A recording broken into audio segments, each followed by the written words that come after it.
Hello. Hello. Hello.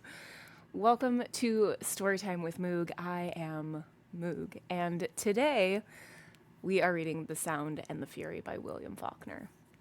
But first,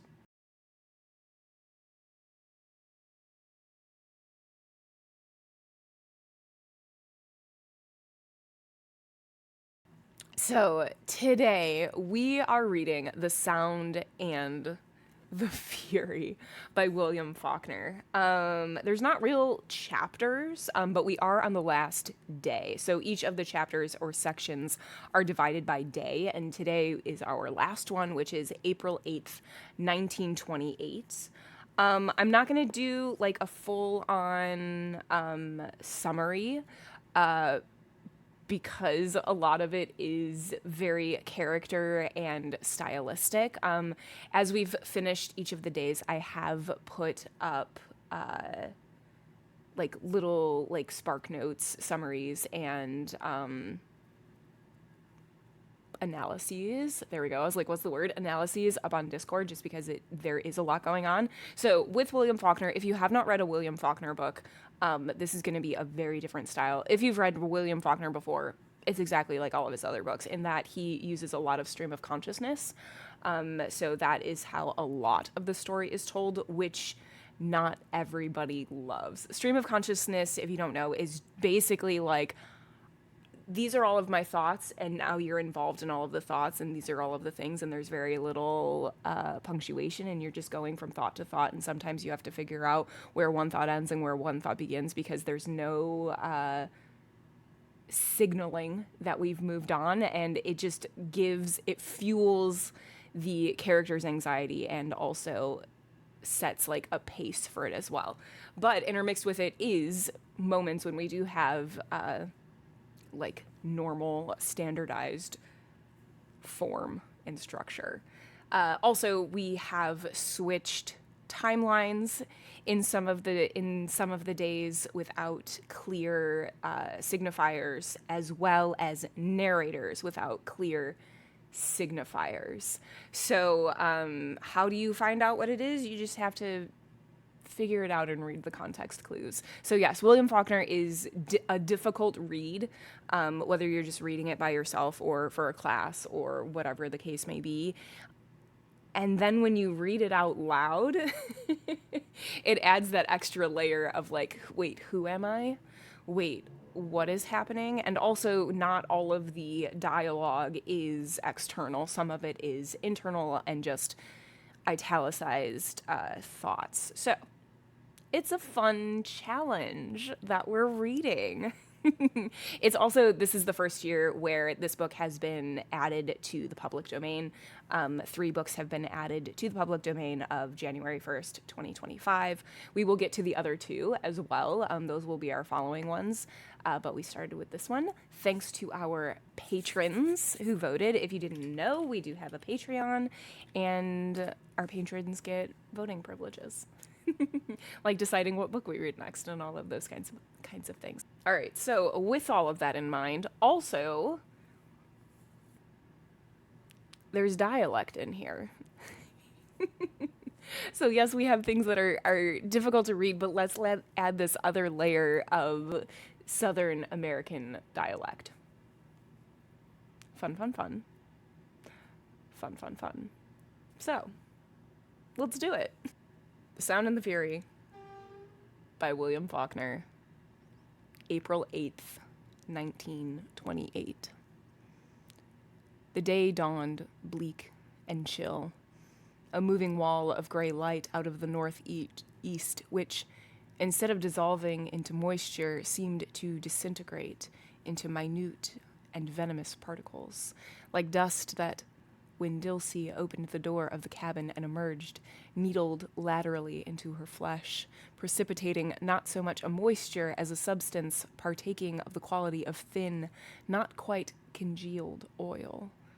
She wore a stiff black straw hat perched upon her turban and a maroon velvet cape with a border of mangy and anonymous fur above a dress of purple silk.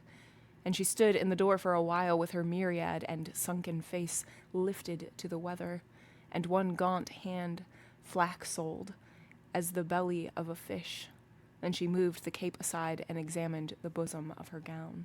The gown fell gauntly from her shoulders, across her fallen breasts, then tightened upon her paunch and fell again, ballooning a little above the nether garments, which she would remove layer by layer as the spring accomplished and the warm days, in color regal and moribund.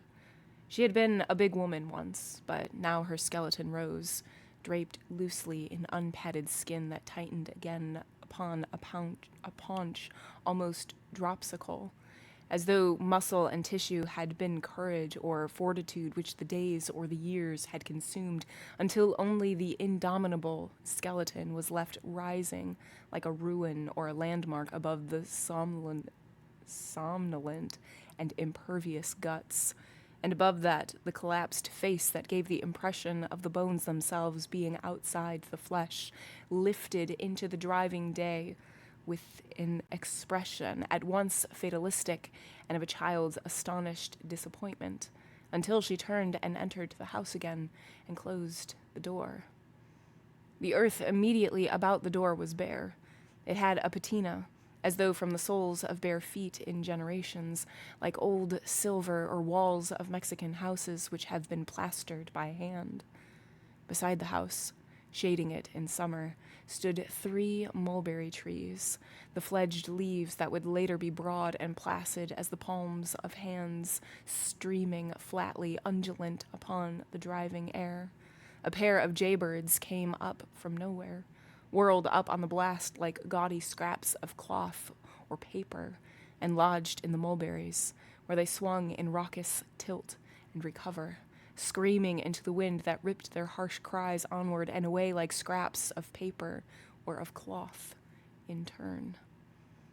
Then 3 more joined them, and they swung and tilted in the wrung branches for a time, screaming. The door of the cabin opened, and Dilsey emerged once more, this time in a man's felt hat and an army overcoat, beneath the frayed skirts of which her blue gingham dress fell in uneven balloonings, streaming, too, about her as she crossed the yard and mounted the steps to the kitchen door. A moment later, she emerged, carrying an open umbrella now, which she slanted ahead into the wind and crossed to the woodpile and laid the umbrella down, still open. Immediately, she caught at it and arrested it and held to it for a while, looking about her. Then she closed it and laid it down and stacked stove wood into her crooked arm against her chest and picked up the umbrella and got it open at last and returned to the steps and held the wood precariously balanced while she contrived to close the umbrella, which she propped in the corner just within the door. She dumped the wood into the box behind the stove. Then she removed the overcoat and hat and took a soiled apron down from the wall and put it on and built a fire in the stove. While she was doing so, rattling the great bars and clattering the lids, Mrs. Compson began to call her from the head of the stairs. She wore a dressing gown of quilted black satin, holding it close upon her chin. In the other hand she held a red rubber hot water bottle, and she stood at the head of the back stairway, calling, "Dilsey?" at steady and inflectionless intervals into the quiet stairwell that descended into complete darkness, then opened again where a gray window fell across it. "Dilsey?" she called, without inflection or emphasis or haste, as though she were not listening for a reply at all. "Dilsey?" Dilsey answered, and ceased clattering the stove. But before she could cross the kitchen, Mrs. Compson called her again, and before she crossed the dining room and brought her head into relief against the gray splash of the window, still again. "All right," Dilsey said. "All right, here I is. I'll fill hit soon, is I get some hot water." She gathered up her skirts and mounted the stairs, wholly blotting the gray light. "Put it down, dar, and go on back up to bed." "I couldn't understand what was the matter," Mrs. Compson said. "I've been lying awake for an hour at least, without hearing a sound from the kitchen." You put it down and go on back to bed, Dilsey said. She toiled painfully up the steps, shapeless, breathing heavily. I'll have the fire going in a minute, and in water, hot, in 2 mo. I've been lying there for an hour at least, Mrs. Compson said. I thought maybe you were waiting for me to come down and start the fire. Dilsey reached the top of the stairs and took the water bottle. I'll fix it in a minute, she said. Lester overslept this morning, up half the night at the show. I'll go and build the fire myself. Go on now, so you won't wake the others till I'm ready. If you permit Lester to do things that interfere with his work, you'll have to suffer it for yourself, Mrs. Compson said. Jason won't like this if he hears about it. You know he won't. 'Twasn't none of Jason's money, he went on, Dilsey said. That's one thing, sure.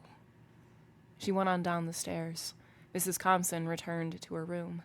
As she got into bed again, she could hear Dilsey yet describing the stairs with a sort of painful and terrific slowness that would have become maddening had it not presently ceased beyond the flapping diminishment of the pantry door. She entered the kitchen and built up the fire and began to prepare breakfast. In the midst of this, she ceased and went to the window and looked out toward her cabin. Then she went to the door and opened it and shouted into the driving weather. Lester, she shouted, standing to listen, tilting her face from the wind. You, Lester? She listened. Then she prepared to shout again. Lester appeared around the corner of the kitchen. Ma'am, he said innocently, so innocently that Dilsey looked down at him, for a moment motionless, with something more than mere surprise. Where are you at? She said. Nowhere, he said. Just in the cellar. What you doing in the cellar? She said. Don't stand there in the rain, fool, she said. Ain't doing nothing, he said. He came up the steps.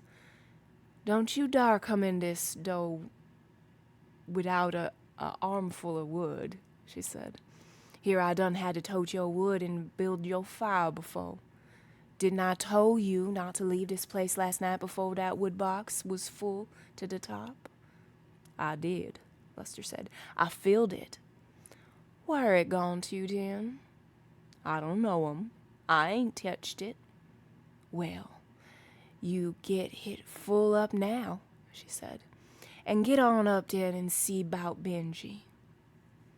She shut the door. Lester went to the woodpile. The 5 jaybirds whirled over the house, screaming, and into the mulberries again. He watched them. He picked up a rock and threw it. Whew, he said. Get on back to hell where you belong at. 'Tain't Monday yet. He loaded himself mountainously with stove wood. He could not see over it, and he staggered to the steps and up them and blundered, crashing against the door, shedding billets. Then Dilsey came and opened the door for him, and he blundered across the kitchen. You, Lester, she shouted. But he had already hurled the wood into the box with a thunderous crash. Ugh, he said. Is you trying to wake up the whole house? Dilsey said. She hit him on the back of the head with the flat of her hand. Go on up there and get Benji dressed now. Yes'm, he said. He went toward the outer door. Where are you going? Dilsey said. I thought I'd better go round the house in by the front, so I won't wake up Miss Caroline and them. You go on up them back stairs, I told you, and get Benji's clothes on him, Dilsey said. Go on now. Yes'm, Lester said. He returned and left by the dining room door. After a while, it ceased to flap. Dilsey prepared to make biscuit. As she ground the sifter steadily above the breadboard, she sang, to herself at first, something without particular tune or words, repetitive, mournful and plaintive, austere, as she ground a faint, steady snowing of flour onto the breadboard. The stove had begun to heat the room and to fill it with murmurous minors of the fire, and presently she was singing louder, as if her voice too had been thawed out by the growing warmth. And then Mrs. Compson called her name again from within the house. Dilsey raised her face, as if her eyes could and did penetrate the walls and ceiling, and saw the old woman in her quilted dressing gown at the head of the stairs calling her name with machine-like regularity. "Oh, Lord," Dilsey said. She set the sifter down and swept up the hem of her apron and wiped her hands and caught up the bottle from the chair on which she had laid it and gathered her apron about the handle of the kettle, which was now jetting faintly. "Just a minute," she called. "The water just this minute got hot." It was not the bottle which Mrs. Compson wanted, however, and clutching it by the neck of a dead hen, Dilsey went to the foot of the stairs and looked upward. "Ain't Luster up there with him?" she said. "Luster hasn't been in the house. I've been lying here listening for him. I knew he would be late, but I did hope he'd come in time to keep Benjamin from disturbing Jason on Jason's one day in the week to sleep in the morning." "Well, I don't see how you expect anybody to sleep with you standing in the hall hollering at folks from the crack of dawn," Dilsey said. She began to mount the stairs, toiling heavily. "I sent that boy up there half an hour ago." Mrs. Compson watched her go, watched her, holding the dressing gown under her chin. "What are you going to do?" she said. "Go and get Benji dressed and bring him down to the kitchen, where he won't wake Jason and Quentin," Dilsey said. "Haven't you started breakfast yet?" "I'll tend to that, too," Dilsey said. "You better get back to bed till Luster make your fire. Hit cold this morning." "Why, I know it," Mrs. Compson said. "My feet are like ice. They were so cold they waked me up." She watched Dilsey mount the stairs. It took her a long while. "You know how it frets Jason when breakfast is late," Mrs. Compson said. "I can't do but one thing at a time," Dilsey said. "You get on back to bed, for I has you on my hands this morning, too." "If you're going to drop everything to dress Benjamin, I'd better come down and get breakfast. You know as well as I do how Jason acts when it's late." "And who going to eat you messin'?" Dilsey said. "Tell me, Dad. Go on now," she said, toiling upward. Mrs. Compson stood watching her as she mounted, steadying herself against the wall with one hand, holding her skirts up with the other. "Are you going to wake him, just to dress him up?" she said. Dilsey stopped. With her foot lifted to the next step, she stood there, her hand against the wall and the gray splash of the window behind her. Motionless and shapeless, she loomed. Dilsey said nothing. She made no further move. But though she could not see her save as a blobby shape without depth, Mrs. Compson knew that she had lowered her face a little, and that she stood now like a cow in the rain as she held the empty water bottle by its neck. "You're not the one who has to bear it," Mrs. Compson said. "It's not your responsibility. You can go away. You don't have to bear the brunt of it day in and day out. You owe nothing to them, to Mr. Compson's memory. I know you have never had any tenderness for Jason. You've never tried to conceal it." Dilsey said nothing. She turned slowly and descended, lowering her body from step to step as a small child does, her hand against the wall. "You go on, and let him alone," she said. "Don't go in there no more now. I'll send Luster up as soon as I find him. Let him alone now." She returned to the kitchen. She looked into the stove, then she drew her apron up over her head and donned the overcoat and opened the outer door and looked up and down the yard. The weather drove upon her flesh, harsh and minute, but the scene was empty of all else that moved. She descended the steps gingerly, as if for silence, and went around the corner of the kitchen.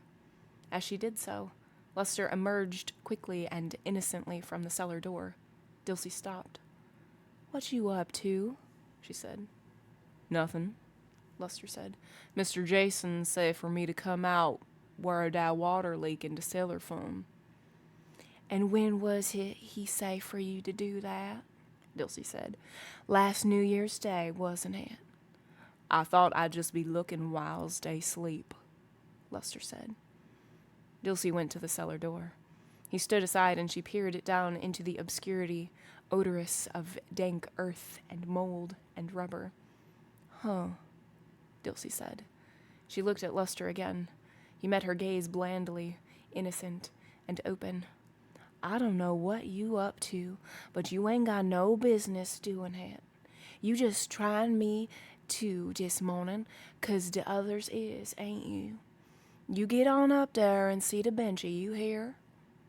Yes'm, Luster said. He went on toward the kitchen steps swiftly. Here, Dilsey said. You get me another armful of wood while I got you. Yes'm, he said. He passed her on the steps and went to the woodpile.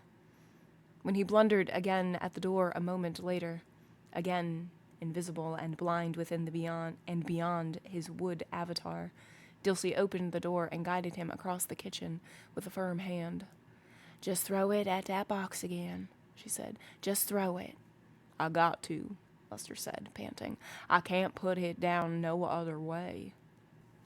Then you stand there and hold it a while, Dilsey said. She unloaded him a stick at a time. What got into you this morning? Here I sought you for wood, and you ain't never brought more'n 6 sticks at a time to save your life 12 today. What you fixin' to ask me can you do now? Ain't that show left town yet? Yes'm, it gone. She put the last stick into the box. Now you go on up there with Benji like I told you before, she said. And I don't want nobody else yelling down them stairs at me till I rings the bell, you hear me? Yes'm, Luster said. He vanished through the swing door. Dilsey put some more wood in the stove and returned to the breadboard. Presently she began to sing again. The room grew warmer. Soon Dilsey's skin had taken on a rich, lustrous quality as compared with that as of a faint dusting of wood ashes, which both it and Luster's had worn as she moved about the kitchen, gathering about her the raw materials of food, coordinating the meal. On the wall above a cupboard, invisible save at night, by lamplight, and even then evincing in enigmatic profundity because it had but one hand, a cabinet clock ticked. Then with a preliminary sound as if it had cleared its throat, struck 5 times. 8 o'clock, Dilsey said. She ceased and tilted her head upward, listening, but there was no sound save the clock and the fire. She opened the oven and looked at the pan of bread. Then, stooping, she paused while someone descended the stairs. She heard the feet cross the dining room. Then the swing door opened, and Luster entered, followed by a man who appeared to have been shaped of some substance whose particles would not or did not cohere to one another or to the frame which supported it. His skin was dead-looking and hairless, dropsical, too. He moved with a shambling gait, like a trained bear. His hair was pale and fine. It had been brushed smoothly down upon his brow like that of children in daguerreotypes. His eyes were clear, of the pale sweet blue of cornflowers. His thick mouth hung open, drooling a little. Is he cold? Dilsey said. She wiped her hands on her apron and touched his head. If he ain't, I is, Luster said. Always cold Easter. Ain't never seen it fail. Miss Caroline say if you ain't got time to fix her hot water bottle to never mind about it. Oh, Lord, Dilsey said. She drew a chair into the corner between the woodbox and the stove. The man went obediently and sat in it.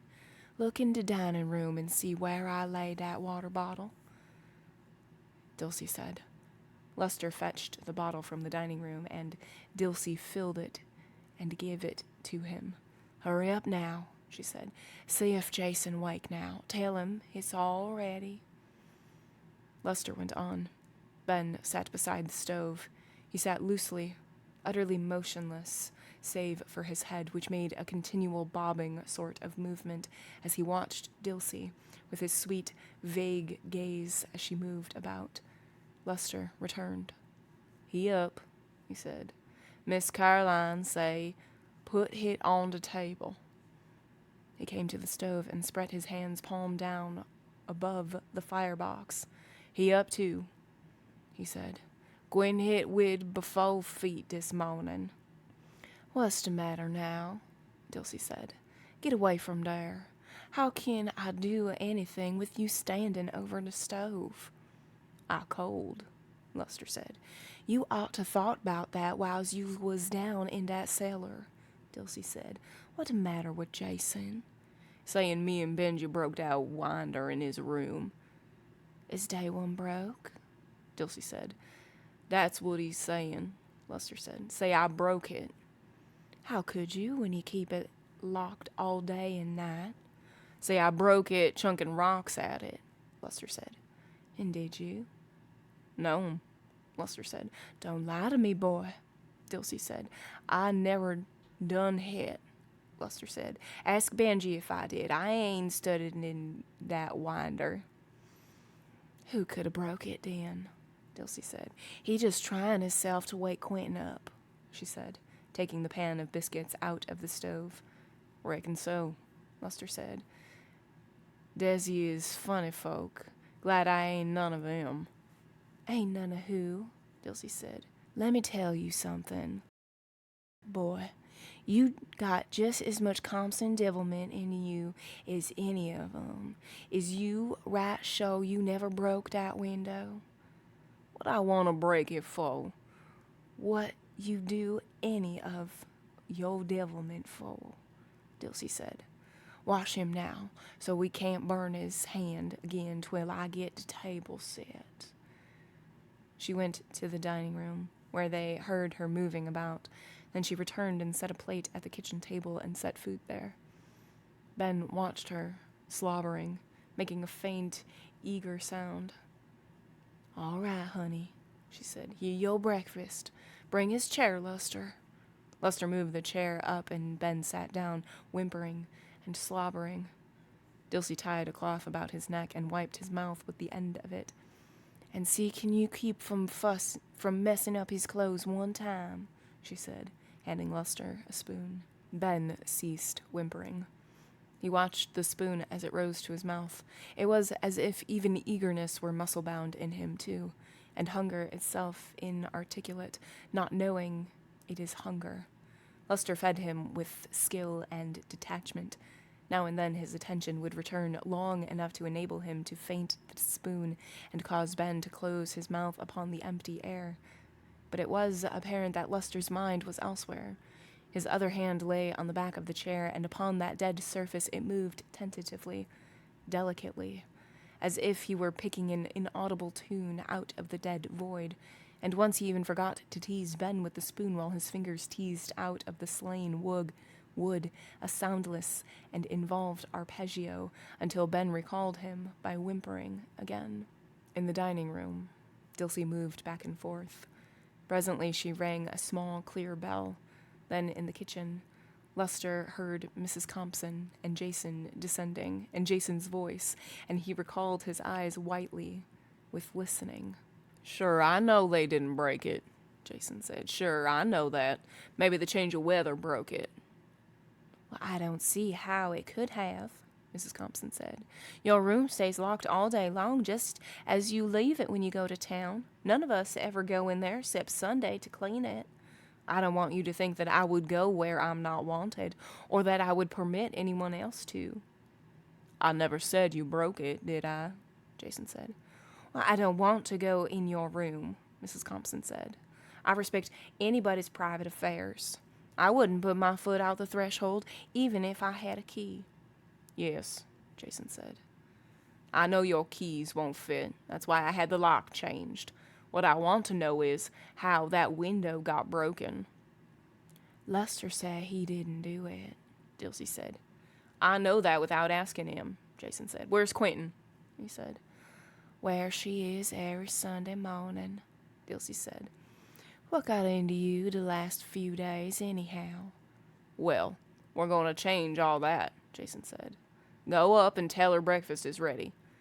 You leave her alone now, Jason, Dilsey said. She gets up for breakfast every week morning, and Caroline lets her stay in bed every Sunday. You knows that. I can't keep a kitchen full of to wait on her pleasure, much as I'd like to, Jason said. Go and tell her to come down to breakfast. Ain't nobody have to wait on her, Dilsey said. I puts her breakfast in the warmer, and she... Did you hear me? Jason said. I hears you, Dilsey said. All I been hearing when you in the house. If it ain't Quentin or your ma, it's Luster and Benji. What you let them go on that way for, Miss Caroline? You'd better do as he says, Mrs. Compson said. He's head of the house now. It's his right to require us to respect his wishes. I try to do it, and if I can, you can too. T'ain't no sense in him being so bad-tempered he got to make Quentin get up just to suit him, Dilsey said. Maybe you think she broke that window. She would, if she happened to think of it, Jason said. You go on and do what I told you. And I wouldn't blame her none if she did, Dilsey said, going toward the stairs. Would you nagging at her all the blessed time you in the house? Hush, Dilsey, Mrs. Compson said. It's neither your place nor mine to tell Jason what to do. Sometimes I think he is wrong, but I try to obey his wishes for you all's sake. If I'm strong enough to come to the table, Quentin can too. Dilsey went out. They heard her mounting the stairs. They heard her a long while on the stairs. You got a prize set of servants, Jason said. He helped his mother and himself to food. Did you ever have one that was worth killing? You must have had some before I was big enough to remember. I have to humor them, Mrs. Compson said. I have to depend on them so completely. It's not as if I were strong. I wish I were. I wish I could do all the housework myself. I could at least take that much off your shoulders. And a fine pigsty we'd live in, Jason said. Hurry up, Dilsey, he shouted. I know you blame me, Mrs. Compson said, for letting them off to go to church today. Go where? Jason said. Hasn't that damn show left yet? To church, Mrs. Compson said. They're having a special Easter service. I promised Dilsey 2 weeks ago that they could get off. Which means they'll eat cold dinner, Jason said. Or none at all. I know it's my fault, Mrs. Compson said. I know you blame me. For what? Jason said. You never resurrected Christ, did you? They heard Dilsey mount that final stair, then her slow feet overhead. Quentin, she said. When she called the first time, Jason laid his knife and fork down, and he and his mother appeared to wait across the table from one another in identical attitudes. The one cold and shrewd, with close thatched brown hair curled into 2 stubborn hooks, one on either side of his forehead like a bartender in caricature, and hazel eyes with black ringed irises like marbles. The other cold and querulous, with perfectly white hair and eyes pouched and baffled, and so dark as to appear to be all pupil or all iris. Quentin, Dilsey said, get up, honey. They waitin' breakfast on you. Well, I can't understand how that window got broken, Mrs. Compson said. Are you sure it was done yesterday? It could have been like that a long time with the warm weather. The upper sash, behind the shade like that. I've told you the last time that it happened yesterday, Jason said. Don't you reckon I know the room I live in? Do you reckon I could have lived in it a week with a hole in the window you could stick your hand... His voice ceased, ebbed, left him staring at his mother with his eyes that for an instant were quite empty of everything. It was as though his eyes were holding their breath while his mother looked at him, her face flaccid and querulous, interminable, clairvoyant, yet obtuse. As they sat, so Dilsey said, Quentin, don't play with me, honey. Come on to breakfast, honey. They waitin' for you. "Well, I can't understand it," Mrs. Compson said. "It's just as if somebody had tried to break into the house." Jason sprang up. His chair crashed over backward. "What?" Mrs. Compson said, staring at him as he ran past her and went jumping up the stairs where he met Dilsey. His face was now in shadow, and Dilsey said, "She's sullen. Yo' ma ain't unlocked." But Jason ran on past her and along the corridor to a door. He didn't call. He grasped the knob and tried it.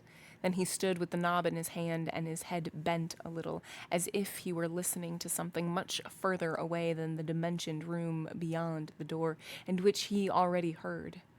His attitude was that of one who goes through the motions of listening in order to deceive himself as to what he already hears. Behind him, Mrs. Compson mounted the stairs calling his name. Then she saw Dilsey, and she quit calling him and began to call Dilsey instead. "I told you she ain't unlocked that door yet," Dilsey said. When she spoke, he turned and ran toward her, but his voice was quiet, matter of fact. "She carried a key with her," he said. "Has she got it now? Or will she have—" "Dilsey," Mrs. Compson said on the stairs. "Is which?" Dilsey said. "Why'n't you let—" "The key," Jason said. "To that room. Does she carry it with her all the time? Mother?" Then he saw Mrs. Compson, and he went down to the stairs and met her. "Give me the key," he said. He fell to pawing at the pockets of the rusty black dressing sack she wore. She resisted. "Jason," she said. "Jason, are you and Dilsey trying to put me to bed again?" she said, trying to fend him off. "Can't you even let me have Sunday in peace?" "The key," Jason said, pawing at her. "Give it to me." He looked back at the door, as if he expected it to fly open before he could get back to it with the key he did not yet have. "You, Dilsey," Mrs. Compson said, clutching her sack about her. "Give me the key, you old fool," Jason cried suddenly. From her pocket he tugged a huge bunch of rusted keys on an iron ring like a medieval jailer's and ran back up the hall with the two women behind him. "You, Jason," Mrs. Compson said. "He will never find the right one," she said. "You know I never let anybody take my keys, Dilsey," she said. She began to wail. "Hush," Dilsey said. "He ain't gwine do nothing to her. I ain't gwine let him." "But on Sunday morning, in my own house," Mrs. Compson said, "when I've tried so hard to raise them Christians. Let me find the right key, Jason," she said. She put her hand on his arm. Then she began to struggle with him, but he flung her aside with the motion of his elbow and looked around at her for a moment, his eyes cold and harried. Then he turned to the door again and the unwieldy keys. "Hush," Dilsey said. "You, Jason." "Something terrible has happened," Mrs. Compson said, wailing again. "I know it has. You, Jason," she said, grasping at him again. "He won't even let me find the key to a room in my own house." Now, Dilsey said. "What can happen? I right here. I ain't gonna let him hurt her. Quentin," she said, raising her voice, "don't you be scared, honey. I's right here." The door opened, swung inward. He stood in it for a moment, hiding the room. Then he stepped aside. "Go in," he said, in a thick, light voice. They went in. It was not a girl's room. It was not anybody's room. And the faint scent of cheap cosmetics and the few feminine objects and the other evidences of crude and hopeless efforts to feminize it but added to its anonymity, giving it that dead and stereotyped transience of rooms in assignation houses. The bed had not been disturbed. On the floor lay a soiled undergarment of cheap silk, a little too pink. From a half-open bureau drawer dangled a single stocking. The window was open. A pear tree grew there, close against the house.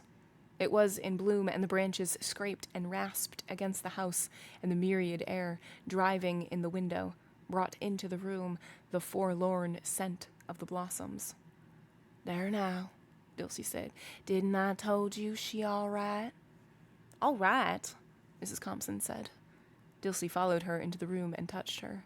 "Come on now and lay down," she said. "I find her in 10 minutes. Mrs. Compson shook her off. "Find the note," she said. "Quentin left a note when she did it." "All right," Dilsey said. "I'll find it. You come on to your room now." "I knew the minute they named her Quentin this would happen," Mrs. Compson said. She went to the bureau and began to turn over the scattered objects there. Scent bottles, a box of powder, a chewed pencil, a pair of scissors with one broken blade lying upon a darned scarf, dusted with powder and stained with rouge. "Find the note," she said. "I is," Dilsey said. "You come on now. Me and Jason'll find it. You come on to your room."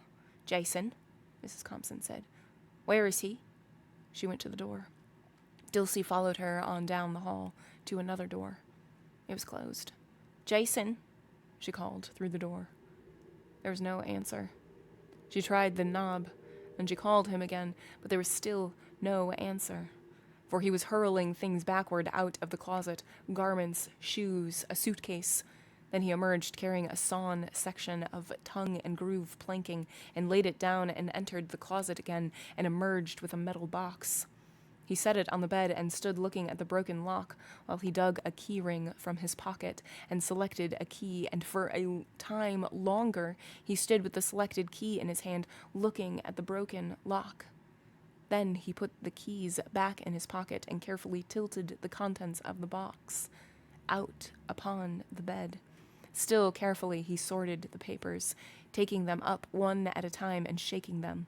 Then he upended the box and shook it, too, and slowly replaced the papers and stood again, looking at the broken lock, with the box in his hands and his head bent. Outside the window he heard some jaybirds swirl shrieking past and away, their cries whipping away against the wind, and an automobile passed somewhere and died away also. His mother spoke his name again, beyond the door, but he didn't move. He heard Dilsey lead her away up the hall, and then a door closed. Then he replaced the box in the closet and flung the garments back into it and went downstairs to the telephone. While he stood there, with the receiver to his ear, waiting, Dilsey came down the stairs. She looked at him, without stopping, and went on. The wire opened. "This is Jason Compson," he said, his voice so harsh and thick that he had to repeat himself. "Jason Compson," he said, controlling his voice. "Have a car ready with a deputy, if you can't go, in 10 minutes. I'll be there. What? Robbery. My house. I know who it... Robbery, I say. Have a car ready. What?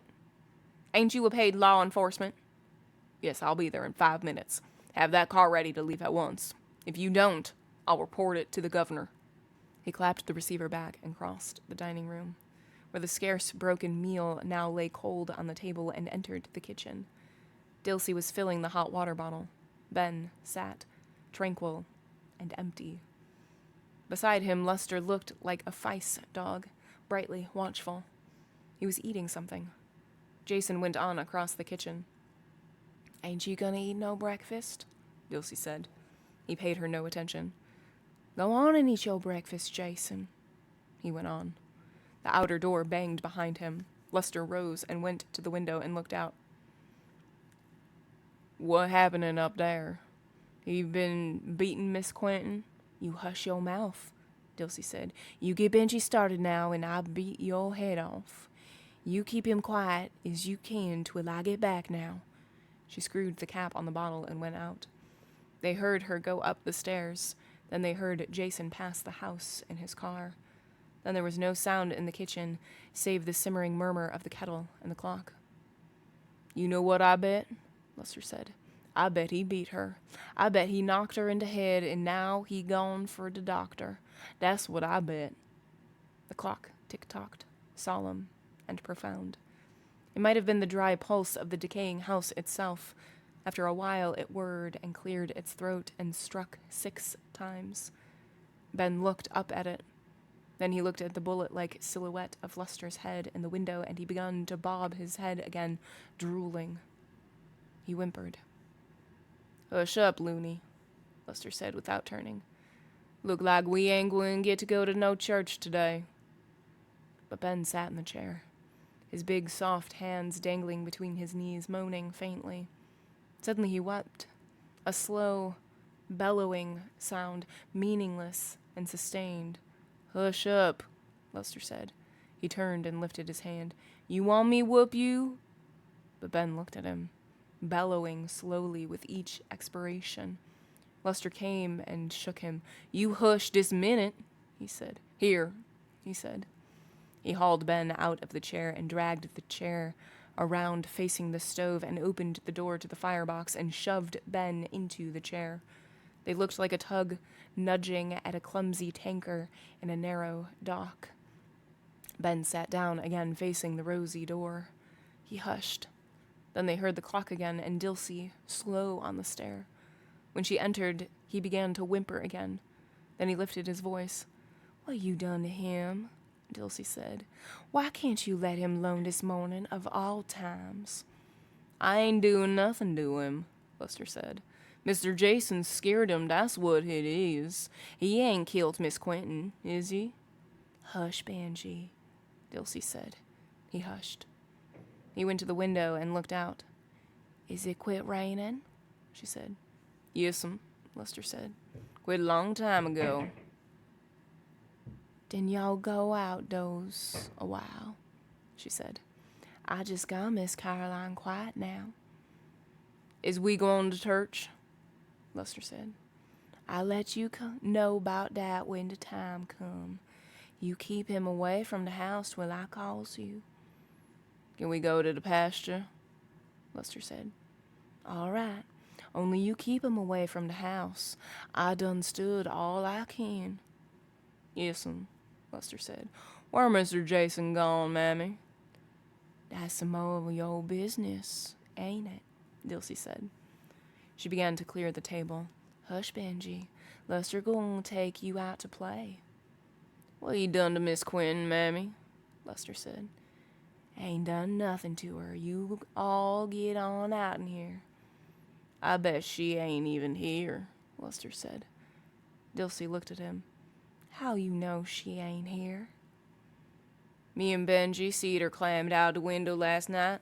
Didn't us, Benji?" "You did?" Dilsey said, looking at him. "We sees her doing it every night," Lester says. "Clammed right down that pear tree." "Don't you lie to me, boy," Dilsey said.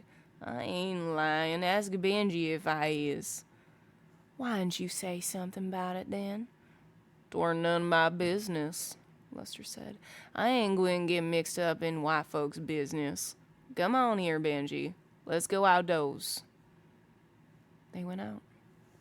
Dilsey stood for a while at the table. Then she went and cleared the breakfast things from the dining room and ate her breakfast and cleaned up the kitchen. Then she removed her apron and hung it up and went to the foot of the stairs and listened for a moment. There was no sound. She donned the overcoat and the hat and went across to her cabin. The rain had stopped. The air now drove out of the southeast, broken overhead into blue patches. Upon the crest of a hill beyond the trees and roofs and spires of town, sunlight lay like a pale scrap of cloth, was blotted out. Upon the air a bell came. Then, as if at a signal, other bells took up the sound and repeated it. The cabin door opened and Dilsey emerged, again in the maroon cape and the purple gown, and wearing soiled white elbow-length gloves, and minus her headcloth now. She came into the yard and called Lester. She waited a while. Then she went to the house and around it to the cellar door, moving close to the wall, and looked into the door. Ben sat on the steps. Before him, Lester squatted on the damp floor. He held a saw in his left hand. The blade sprung a little by pressure of his hand, and he was in the act of striking the blade with the worn wooden mallet with which she had been making beaten biscuits for more than 30 years. The saw gave forth a single sluggish twang that ceased with lifeless alacrity, leaving the blade in a thin, clean curve between Luster's hand and the floor. Still inscrutable, it bellied. "That's the way he done hit it," Luster said. "I just ain't fun the right thing to hit it with." "That's what you doing, is it?" Dilsey said. "Bring me that mallet," she said. "I ain't heard it," Luster said. "Bring it here," Dilsey said. "Put that saw where you got hit first." He put the saw away and brought the mallet to her. Then Ben wailed again, hopeless and prolonged. It was nothing, just sound. It might have been all time and justice and sorrow become vocal for an instant by a conjunction of planets.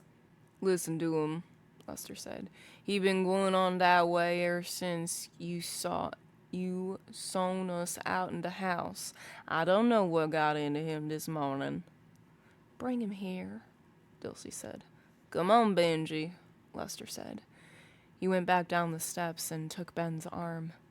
He came obediently, wailing, that slow, hoarse sound that ships make, that seems to begin before the sound itself has started, seems to cease before the sound itself has stopped. "Run and get his cap," Dilsey said. "Don't make no noise Miss Caroline can hear. Hurry now. We already late." "She gwine hear him anyway if you don't stop him," Luster said. "He stop when we get off the place," Dilsey said. "He's smelling it." "What's that? That's what it is." "Smell what, mammy?" Luster said. "You go get that cap," Dilsey said. Luster went on. They stood in the cellar door, Ben 1 step below her. The sky was broken now into scudding patches that dragged their swift shadows up out of the shaggy garden, over the broken fence and across the yard. Dilsey stroked Ben's head slowly and steadily, smoothing the bang upon his brow. He wailed quietly, unhurriedly. "Hush," Dilsey said. "Hush now. We be gone in a minute. Hush now." He wailed quietly and steadily. Luster returned, wearing a stiff new straw hat with a colored band and carrying a cloth cap. The hat seemed to isolate Luster's skull in the beholder's eye as a spotlight would, in all its individual planes and angles.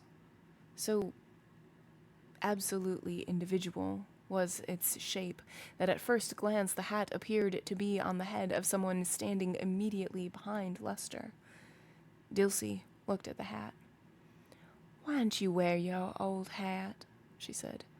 "Couldn't find it," Luster said. "I bet you couldn't. I bet you fixed it last night so you couldn't find it. You fixin' to ruin that un." "Yes, mammy," Luster said. "It ain't gwine rain." "How you know? You go get that old hat and put that new one away." "Oh, mammy." "Then you go get the umbrella." "Take your choice," Dilsey said. "Get your old hat or the umbrella. I don't care which." Luster went to the cabin. Ben wailed quietly. "Come on," Dilsey said. "They can catch up with us. We going to hear the singing." They went around the house toward the gate. "Hush," Dilsey said from time to time as they went down the drive. They reached the gate. Dilsey opened it. Luster was coming down the drive behind them, carrying the umbrella. A woman was with him. "Here they come," Dilsey said. They passed out the gate. "Now then," she said. Ben ceased. Luster and his mother overtook them. Franny wore a dress of bright blue silk and a flowered hat. She was a thin woman with a flat, pleasant face. "You got 6 weeks' work right there on your back," Dilsey said. "What you gonna do if it rain?" "Get wet, I reckon," Franny said. "I ain't never stopped no rain yet." "Mammy always talking about it gwine rain," Luster said. If I don't worry about y'all, I don't know who is, Dilsey said. Come on, we already late. Reverend, she got Gwen preach today, Ronnie said. Is? Dilsey said. Who him? He from St. Louis, Ronnie said. Dat big preacher. Oh, Dilsey said. What they need is a man can put the fear of God into these here trifling young. Reverend, she got Gwen preach today, Ronnie said. So they tells. They went on along the street. Along its quiet length, white people in bright clumps moved churchward, under the windy bells, walking now and then in the random and tentative sun.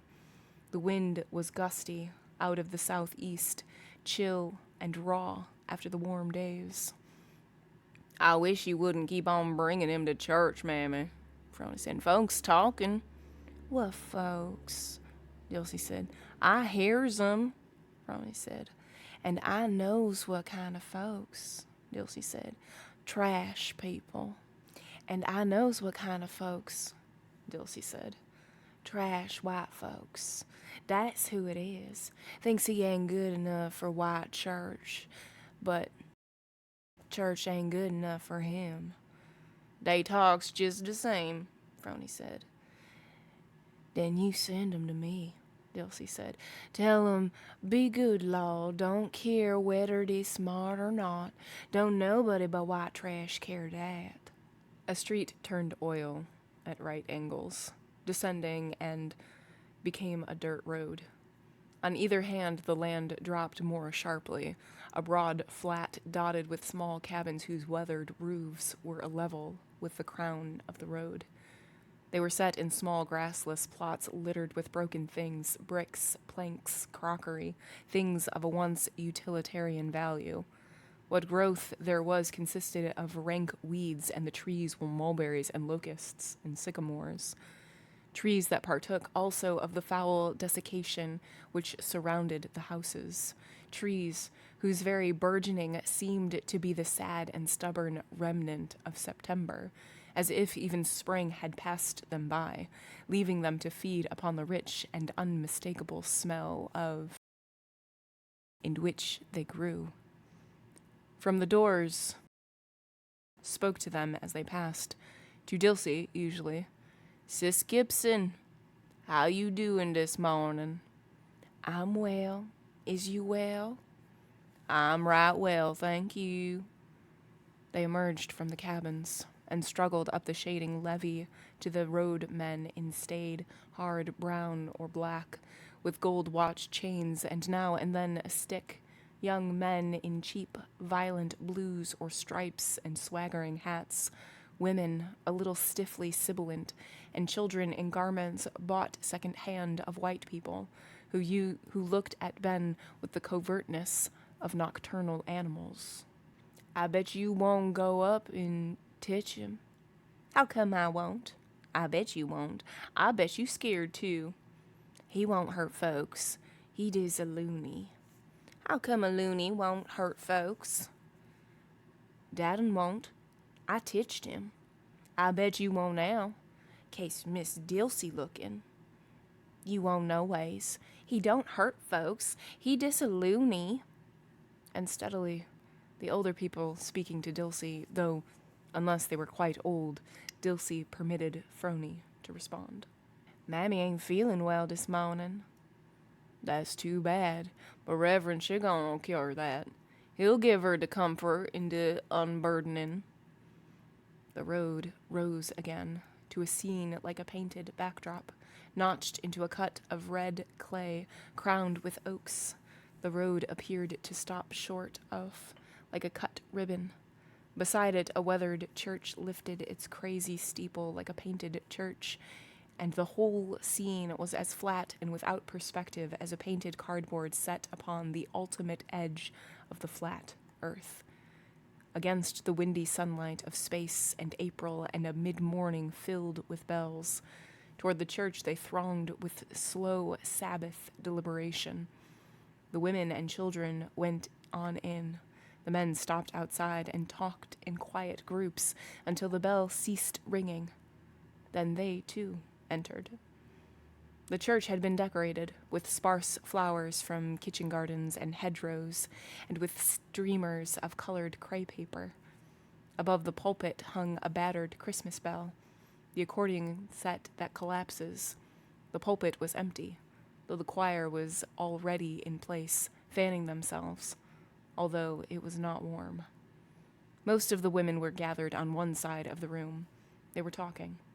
Then the bell struck one time, and they dispersed to their seats, and the congregation sat for an instant, expectant. The bell struck again one time.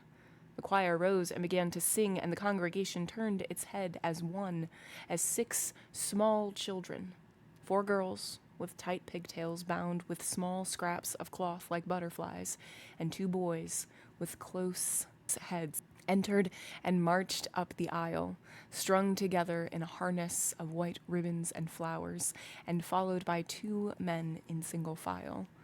The second man was huge, of a light coffee color, imposing in a frock coat and white tie. His head was magisterial and profound, his neck rolled above his collar in rich folds. But he was familiar to them, and so the heads were still reverted when he had passed, and it was not until the choir ceased singing that they realized that the visiting clergyman had already entered, and when they saw the man who had preceded their minister enter the pulpit still ahead of him, an indescribable sound went up. A sigh, a sound of astonishment and disappointment. The visitor was undersized, in a shabby alpaca coat. He had a wizened black face like a small, aged. And all the while that the choir sang again, and while the 6 children rose and sang in thin, frightened, tuneless whispers, they watched the insignificant-looking man sitting dwarfed and counterifed by the minister's imposing bulk with something like consternation. They were still looking at him with consternation and unbelief when the minister rose and introduced him in rich, rolling tones whose very unction served to increase the visitor's insignificance. "And they brung that all the way from St. Louis," Franny whispered. "I've knowed the law to use cuser tools than that," Dilsey said. "Hush now," she said to Ben. "They fixin' to sing again in a minute." When the visitor rose to speak, he sounded like a white man. His voice was level and cold. It sounded too big to have come from him, and they listened at first through curiosity, as though they would have to a monkey talking. They began to watch him as they would a man on a tightrope. They even forgot his insignificant appearance in the virtuosity with which he ran and poised and swooped upon the cold, inflectionless wire of his voice. So that at last, when with a sort of swooping glide he came to rest again beside the reading desk with one arm resting upon it at shoulder height, with his body all as reft of all motion as a mummy or an emptied vessel, the congregation sighed as if it waked from a collective dream and moved a little in its seats. Behind the pulpit, the choir fanned steadily. Dilsey whispered, "Hush now, they fixin' to sing in a minute." Then a voice said, "Brethren." The preacher had not moved. His arm lay yet across the desk, and he still held that pose, while the voice died in sonorous echoes between the walls. It was as different as day and dark from his former tone, with a sad, timbrous quality like an alto horn sinking into their hearts and speaking there again when it had ceased in fading and culminate echoes. "Brethren and sisterin," it said again. The preacher removed his arm, and he began to walk back and forth before the desk, his hands clasped behind him, a meager figure, hunched over upon itself like that of one long immured in striving with the implacable earth. I got the recollection and the blood of the lamb. He trampled steadily back and forth beneath the twisted paper and the Christmas bell, hunched, his hands clasped behind him. He was like a worn, small rock whelmed by the successive waves of his voice. With his body, he seemed to feed the voice that, succubus-like, had fleshed its teeth in him. And the congregation seemed to watch with its own eyes while the voice consumed him, until he was nothing and they were nothing, and there was not even a voice, but instead their hearts were speaking to one another in chanting measures beyond the need of word. So that when he came to rest against the reading desk, his face lifted and his whole attitude, that of a serene, tortured crucifix that transcended its shabbiness and insignificance and made it of no moment, a long, moaning expulsion of breath rose from them, and a woman's single soprano, "Yes, Jesus." As the scudding day passed overhead, the dingy windows glowed and faded in ghostly retrograde. A car passed along the road outside, laboring in the sand, died away. Dilsey sat bolt right up, her hand on Ben's knee. 2 tears slid down her fallen cheeks, in and out of the myriad coruscation of emulation and abnegation and time. "Brethren," the minister said in a harsh whisper, without moving. "Yes, Jesus," the woman's voice said again. "Brethren und Sistern," his voice rang again with the horns. He removed his arm and stood erect and raised his hands. "I got the recollection and the blood of the lamb." They did not mark just when his intonation, his pronunciation became. They just sat swaying a little in their seats as the voice took them into itself. "When de long cold, oh, I tells you, brethren, when de long cold, I sees de light and I sees de word, po sinner. They passed away in Egypt, did swing in chariots, de generations passed away. Was a rich man, where he now, oh, brethren? Was a poor man, where he now, oh, sisterin? Oh, I tells you, if you ain't got the milk and the dew of the old salvation when the long cold years roll away. Yes, Jesus, I tell you, brethren, and I tells you, sisterin, there'll come a time, poor sinner saying, let me lay down with the Lord, let me lay down my load. Then what Jesus gonna say, oh, brethren, oh, sisterin, is you got the recollection in the blood of the Lamb, case I ain't gwine low down to heaven. He fumbled in his coat and took out a handkerchief and mopped his face. A low, concerted sound rose from the congregation. "Mmm," the woman's voice said. "Yes, Jesus." "Brethren, look at them little children setting there. Jesus was like that once. Suffered the glory in the pangs. Sometime maybe she hilt him at the nightfall whilst the angels singing him to sleep. Maybe she look out the door and see the Roman police passing." He trampled back and forth, mopping his face. "Listen, brethren, I sees the day. May settin' in the door with Jesus on her lap. The little Jesus, like them children dar, like little Jesus. I hears the angels singing the peaceful songs in the glory. I sees the closing eyes, sees Mary jumping up, sees the soldier's face. We gwine to kill, we gwine to kill yo little Jesus. I hears the weeping and the lamentations of the poor mammy without the salvation in the word of God. Jesus, little Jesus."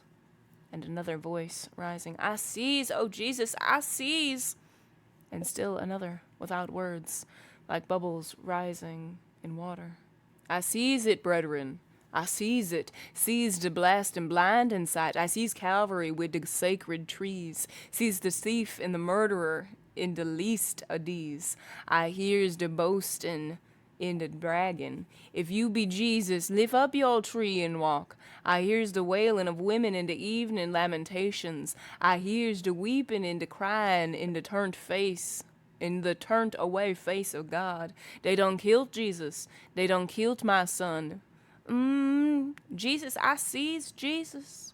O blind sinner, brethren, I tells you, sisterin, I tells you, when the Lord did turn his mighty face, say, ain't gwine overload heaven. I can see the widowed God shed his dew.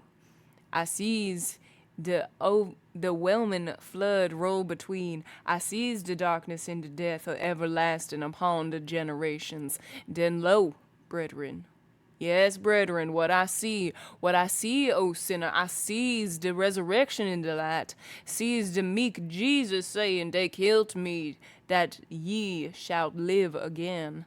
I died that them what sees and believes shall never die, brethren. Oh, brethren, I sees the doom crack and hears the golden horns shouting down the glory, and the arisen dead what got the blood in the recollection of the Lamb.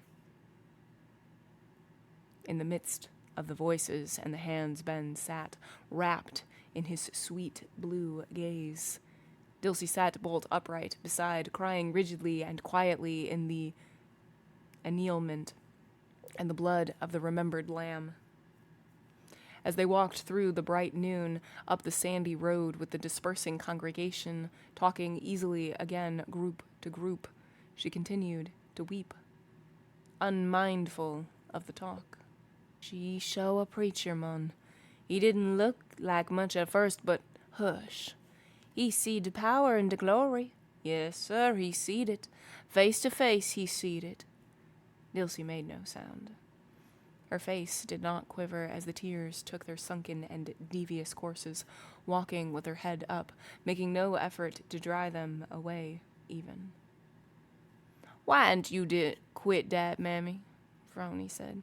"With all these people looking, we be passing white folks soon." "I've seed the first and the last," Dilsey said. "Never you mind me." "First and the last what?" Frony said. "Never you mind," Dilsey said. "I seed the beginning, and now I sees the ending." Before they reached the street, though, she stopped and lifted her skirt and dried her eyes on the hem of her topmost underskirt. Then they went on. Ben shambled along beside Dilsey, watching Luster, who anticked along ahead, the umbrella in his hand and his new straw hat slanted viciously in the sunlight, like a big foolish dog watching a small, clever one. They reached the gate and entered. Immediately Ben began to whimper again, and for a while all of them looked up the drive at the square, paintless house with its rotting portico. "What's going on up there today?" Frony said. "Something is." "Nothing," Dilsey said. "You tend to your business and let the white folks tend to their'n." "Something is," Frony said. "I heard him first thing this morning. 'Tain't none of my business, though." "And I knows what, too," Luster says. "You knows more than you got any use for," Dilsey said. "Ain't you just heard Frony say it ain't none of your business? You take Benji on to the back and keep him quiet till I put dinner on." "I knows where Miss Quentin is," Luster said. "Then just keep it," Dilsey said. "Soon as Quentin need any of your advice, I'll let you know. Y'all go on and play in the back now." "You know what gwine happen soon as they start playing that ball over yonder," Luster said. "They won't start for a while yet. By that time, TP'll be here to take him riding. Here, you give me that new hat." Luster gave her the hat, and he and Ben went on across the backyard. Ben was still whimpering, though not loud. Dilsey and Frony went to the cabin. After a while, Dilsey emerged, again in the faded calico dress, and went to the kitchen. The fire had died down. There was no sound in the house. She put on the apron and went upstairs. There was no sound anywhere. Quentin's room was as they had left it. She entered and picked up the undergarment and put the stocking back in the drawer and closed it. Mrs. Compson's door was closed. Dilsey stood beside it for a moment, listening. Then she opened it and entered a pervading reek of camphor. The shades were drawn, the room in half light, and the bed, so that at first she thought Mrs. Compson was asleep and was about to close the door when the other spoke. "Well," she said, "what is it?" "It's me," Dilsey said.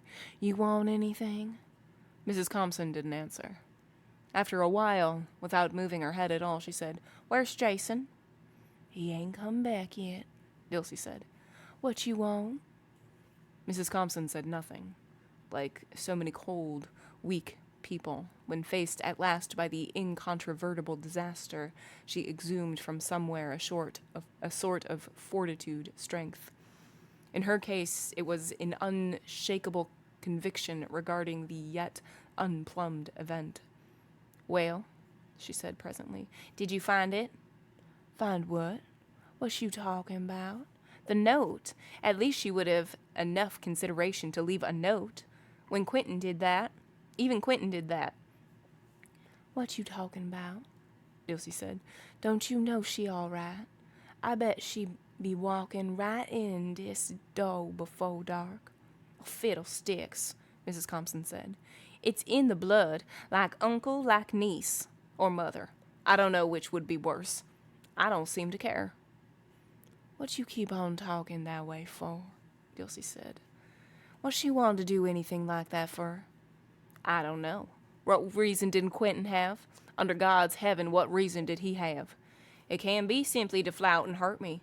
Whoever God is, he would not permit that. I'm a lady. You might not believe that for my offspring, but I am." "You des wait and see," Dilsey said.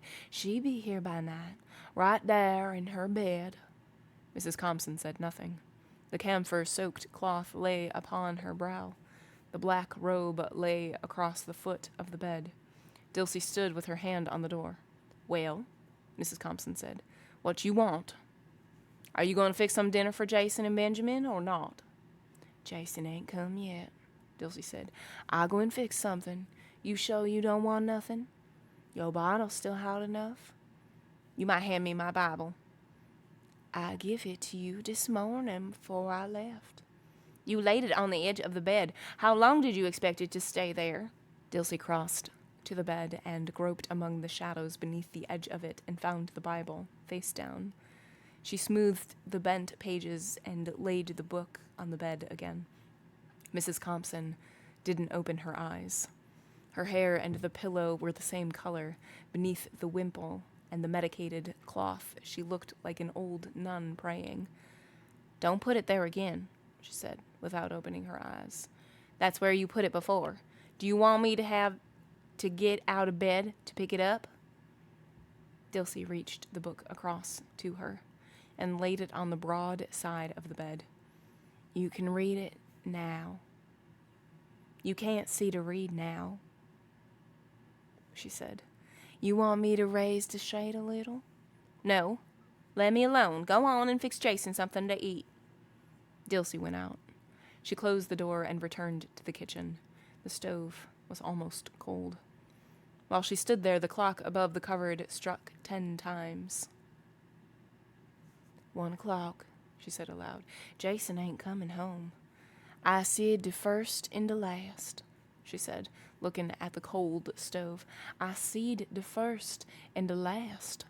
She set out some cold food on the table. As she moved back and forth, she sang a hymn. She sang the first 2 lines over and over to the complete tune. She arranged the meal and went to the door and called Luster. And after a time, Luster and Ben entered.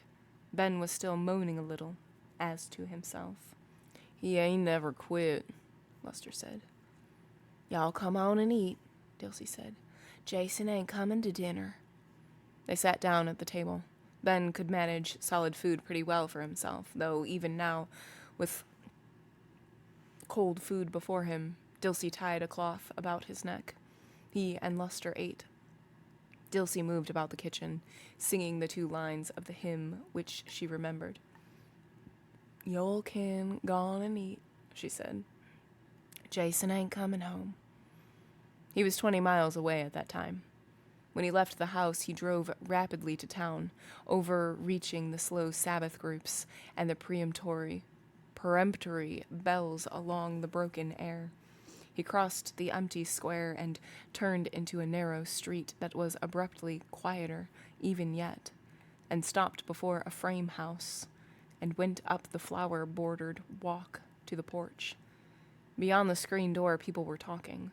As he lifted his hands to knock, he heard steps, so he withheld his hand until a big man in black broadcloth trousers and a stiff-bosomed white shirt without collar opened the door. He had vigorous, untidy, iron-gray hair, and his gray eyes were round and shiny like a little boy's. He took Jason's hand and drew him into the house, still shaking it. "Come right in," he said. "Come right in." "You ready to go now?" Jason said. "Walk right in," the other said, propelling him by the elbow into a room where a man and woman sat. "You know Myrtle's husband, don't you? Jason Compson. Vernon." "Yes," Jason said. He did not even look at the man as the sheriff drew a chair across the room. The man said, "We'll go out so you can talk. Come on, Myrtle." No, the sheriff said. "You folks keep your seat. I reckon it ain't that serious, Jason. Have a seat." "I'll tell you as we go along," Jason said. "Get your hat and coat." "We'll go on out," the man said, rising. "Keep your seat," the sheriff said. "Me and Jason will go out on the porch." "You get your hat and coat," Jason said. "They've already got a 12-hour start." The sheriff led the way back to the porch. A man and a woman passing spoke to him. He responded with a hearty, florid gesture. Bells were still ringing from the direction of the section known as Hollow. "Get your hat, Sheriff," Jason said. The sheriff drew up 2 chairs. "Have a seat. Tell me what the trouble is." "I told you over the phone," Jason said, standing. "I did that to save time. Am I going to have to go to law to compel you to do your sworn duty?" "You sit down here and tell me about it," the sheriff said. "I'll take care of you all right." "Care? Hell," Jason said. "Is this what you call taking care of me?" "You're the one that's holding us up," the sheriff said. "You sit down and tell me about it." Jason told him, his sense of injury and impotence feeding upon its own sound, so that after a time he forgot his haste in the violent accumulation of his self-justification and his outrage. The sheriff watched him steadily with his cold, shiny eyes. "But you don't know they done it," he said. "You just think so." "Don't know," Jason said. "When I spent 2 damn days chasing through the alleys, trying to keep her away from him, after I told her what I'd do to her if I ever caught her with him, and you say I don't know that little bit—" "Now then," the sheriff said, "that'll do. That's enough of that." He looked out across the street, his hands in his pockets. "And when I come to you, a commissioned officer of the law," Jason said. "That shows in Matson this week," the sheriff said. "Yes," Jason said. "And if I could find a law officer that gave a solitary damn about protecting the people that elected him to office, I'd be there too by now." He repeated his story, harshly recapitulated, seeming to get an actual pleasure out of his outrage and impotence. The sheriff did not appear to be listening at all. "Jason," he said, "what were you doing with $3,000 hid in the house?" "What?" Jason said. "That's my business where I keep my money. Your business is to help me to get it back." "Did your mother know you had that much on the place?" "Look here," Jason said. "My house has been robbed. I know who did it, and I know where they are. I come to you as the commissioned officer of the law, and I ask you once more, are you going to make any effort to recover my property or not?"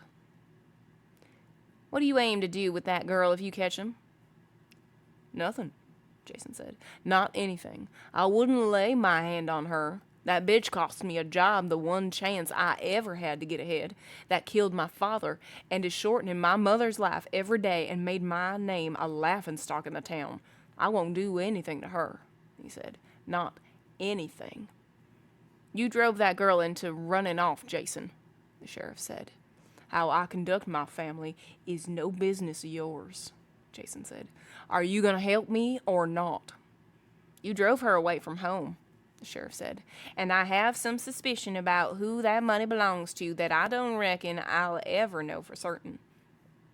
Jason stood, slowly wringing the brim of his hat in his hands. He said quietly, "You not going to make any effort to catch them for me?" "That's not any of my business, Jason. If you had any actual proof, I'd have to act. But without that, I don't figure any of it's my business." "That's your answer, isn't it?"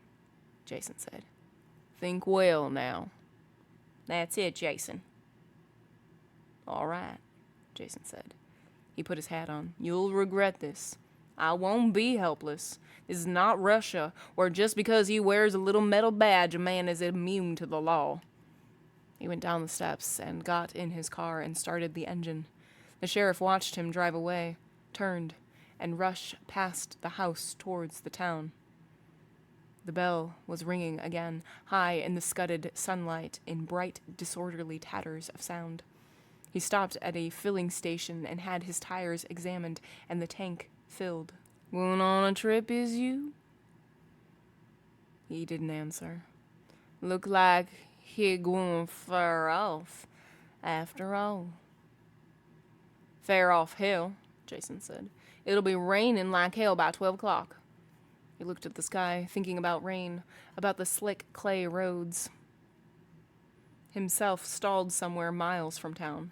He thought about it with a sort of triumph, of the fact that he was going to miss dinner, that by starting now and so serving his compulsion of haste, he would be at the greatest possible distance from both towns when noon came. It seemed to him that, in this, circumstance was giving him a break, so he said to that man, "What the hell are you doing? Has somebody paid you to keep this car standing here as long as you can?" "This here ain't got no air at all," he said. "Then get the hell away from there and let me have that tube," Jason said. "Heat up now," he said. "You can ride now." Jason got in and started the engine and drove off. He went into second gear, the engine spluttering and gasping, and he raced the engine, slamming the throttle down and snapping the choker in and out savagely. "It's gonna rain," he said. "Get me halfway there and rain like hell." And he drove out on the bells and out of town, thinking of himself slogging through the mud, hunting a team. "And every damn one of them will be a church." He thought of how he'd find a church at last and take a team and of the owner coming out, shouting at him, and of himself striking the man down. "I'm Jason Compson. See if you can stop me. See if you can elect a man to office that can stop me," he said, thinking of himself entering the courthouse with a file of soldiers and dragging the sheriff out. "Thinks he can sit with his hands folded and see me lose my job. I'll show him about jobs." Of his niece, he did not think at all, nor did the arbitrary valuation of the money. Neither of them had had entity or individuality for him for 10 years. Together, they merely symbolized the job in the bank of which he had been deprived before he ever got it. The air brightened. The running shadow patches were not the obverse, and it seemed to him that the fact that the day was clearing was another cunning stroke on the part of the foe, the fresh battle toward which he was carrying ancient wounds. From time to time he passed churches, unpainted frame buildings with sheet iron steeples, surrounded by tethered teams and shabby motor cars, and it seemed to him that each of them was a picket post, where the rear guards of circumstance peeped fleetingly back at him. "And damn you too," he said. "See if you can stop me," thinking of himself. his file of soldiers and the manacled sheriff in the rear, dragging omnipotence down from his throne, if necessary, of the embattled legions of both hell and heaven through which he tore his way and put his hands at last on his fleeting niece. The wind was out of the southeast. It blew steadily upon his cheek. It seemed that he could feel the prolonged blow of it sinking through his skull, and suddenly, in old premonition, he clapped the brakes on and stopped and sat perfectly still. Then he lifted his hand to his neck and began to curse, and sat there, cursing in a harsh whisper. When it was necessary for him to drive for any length of time, he fortified himself with a handkerchief soaked in camphor, which he would tie around his throat when clear of town, thus inhaling the fumes, and he got out and lifted the seat cushion on the chance that there might be a forgotten one there. He looked beneath both seats and stood again for a while, cursing, seeing himself mocked by his own triumphing. He closed his eyes, leaning on the door. He could return and get the forgotten camphor, or he could go on. In either case, his head would be splitting. But at home he could be sure of finding camphor on Sunday, while if he went on he could not be sure. But if he went back, he would be an hour and a half later in reaching Matson. "Maybe I can drive slow," he said. "Maybe I can drive slow, thinking of anything else." He got in and started. "I'll think of something else," he said. So he thought about Lorraine. He imagined himself in bed with her, only he was just lying beside her, pleading with her to help him. Then he thought of the money again, and that he had been outwitted by a woman, a girl.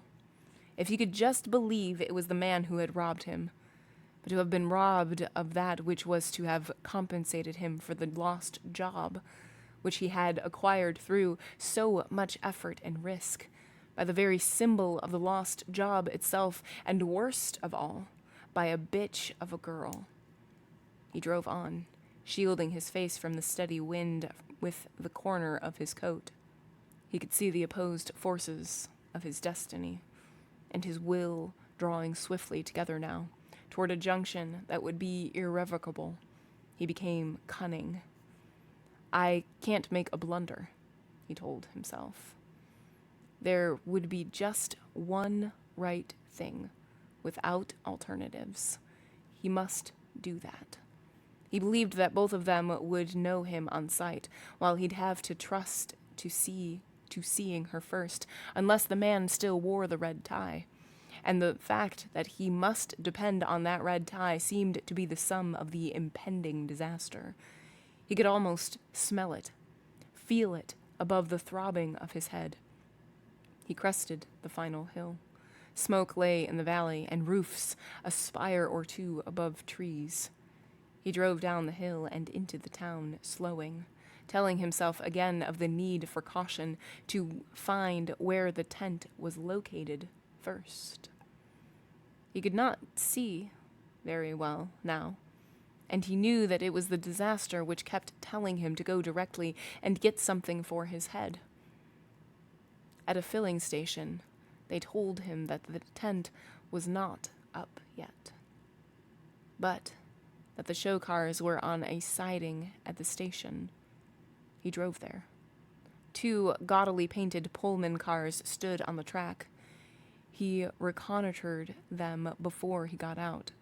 He was trying to breathe shallowly so that the blood would not beat so in his skull. He got out and went along the station wall, watching the cars. A few garments hung out of the windows, limp and crinkled, as though they had been recently laundered. On the earth beside the steps, one sat 3 canvas chairs. But he saw no sign of life at all until a man in a dirty apron came to the door and emptied a pan of dishwater with a broad gesture, the sunlight glinting on the metal belly of the pan, then entered the car again. Now I'll have to take him by surprise before he can warn them, he thought. It never occurred to him that they might not be there in the car, that they should not be there, that the whole result should not hinge on whether he saw them first or they saw him first, would be opposed to all nature and contrary to the whole rhythm of events. And more than that, he must see them first, get the money back. Then what they did would be of no importance to him, while otherwise the whole world would know that he, Jason Compson, had been robbed by Quentin, his niece, a bitch. He reconnoitered again. Then he went to the car and mounted the steps swiftly and quietly and paused at the door. The galley was dark, rank with stale food. The man was a white blur, singing in a cracked, shaky tenor. An old man, he thought, and not as big as I am. He entered the car as the man looked up. "Hey," the man said, stopping his song. "Where are they?" Jason said. "Quick now. In the sleeping car?" "Where's who?" the man said. "Don't lie to me," Jason said. He blundered on in the cluttered obscurity. "What's that?" the other said. "Who's you calling a liar?" And when Jason grasped his shoulder, he exclaimed, "Look out, fella! Don't lie." Jason said, "Where are they?" "Why, you bastard," the man said. His arm was frail and thin in Jason's grasp. He tried to wrench free. Then he turned and fell to scrabbling on the littered table behind him. "Come on," Jason said. "Where are they?" "I'll tell you where they are," the man shrieked. "Let me find my butcher knife." "Here," Jason said, trying to hold the other. "I'm just asking you a question, you bastard," the other shrieked, scrabbling at the table. Jason tried to grasp him in both arms, trying to prison the puny fury of him. The man's body felt so old, so frail, yet so fatally single-purposed that for the first time Jason saw clear and unshadowed the disaster toward which he rushed. "Quit it," he said. Here, I'll get out. Give me time, and I'll get out." "Call me a liar," the other wailed. Let me go, just 1 minute, I'll show you." Jason glared wildly about, holding the other. Outside, it was now bright and sunny, swift and bright and empty, and he thought of the other people soon to be going quietly home to Sunday dinner, decorously festive, and of himself trying to hold the fatal, furious little old man whom he dared not release long enough to turn his back and run. "Will you quit long enough for me to get out?" he said. "Will you?" But the other still struggled, and Jason freed one hand and struck him on the head. A clumsy, hurried blow, and not hard, but the other slumped immediately and slid clattering among pans and buckets to the floor. Jason stood above him, panting, listening. Then he turned and ran from the car. At the door he restrained himself and descended more slowly and stood there again. His breath made a sound, and he stood there trying to repress it, darting his gaze this way and that, when at the scuffling sound behind him he turned in time to see the little old man leaping awkwardly and furiously from the vestibule, a rusty hatchet high in his hand. He grasped at the hatchet, feeling no shock, but knowing that he was falling, thinking, "So this is how it'll end." And he believed that he was about to die, and when something crashed against the back of his head, he thought, "How did he hit me there? Only maybe he hit me a long time ago," he thought, "and I just now felt it." And he thought, hurry, just get it over with. And then a furious desire not to die seized him, and he struggled, hearing the old man wailing and cursing in his cracked voice. He still struggled when they hauled him to his feet, but they held him, and he ceased. "Am I bleeding much?" he said. "Back of my head. Am I bleeding?" He was still saying that while he felt himself being propelled rapidly away, heard the old man's thin, furious voice dying away behind him. "Look at my head," he said. Wait, hell," the man who held him said. "That damn little guy will kill you. Keep going. You ain't hurt." "He hit me," Jason said. "Am I bleeding?" "Keep going," the other said.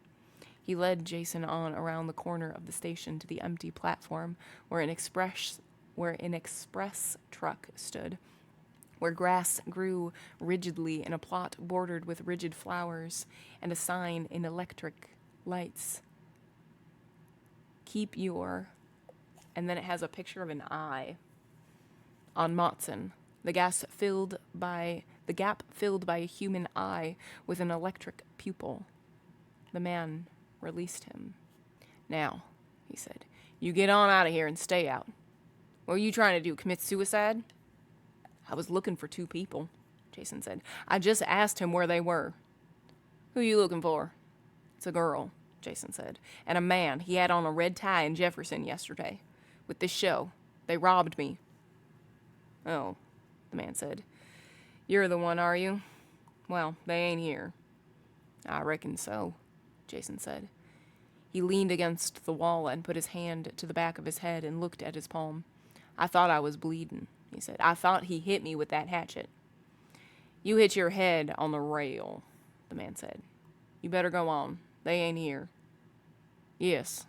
He said they were not here. I thought he was lying. You think I'm lying? The man said.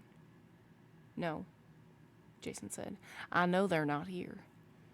I told them to get the hell out of here, both of them, the man said. I won't have nothing like that in my show. I run a respectable show with a respectable troupe. Yes, Jason said. You don't know where they went? No, and I don't want to know. No member of my show can pull a stunt like that. You heard... Brother? No, Jason said. It don't matter. I just wanted to see them. You sure he didn't hit me? No blood, I mean? There would have been blood if I hadn't got there when I did. You stay away from here now. That little bastard would kill you. That your car yonder? Yes.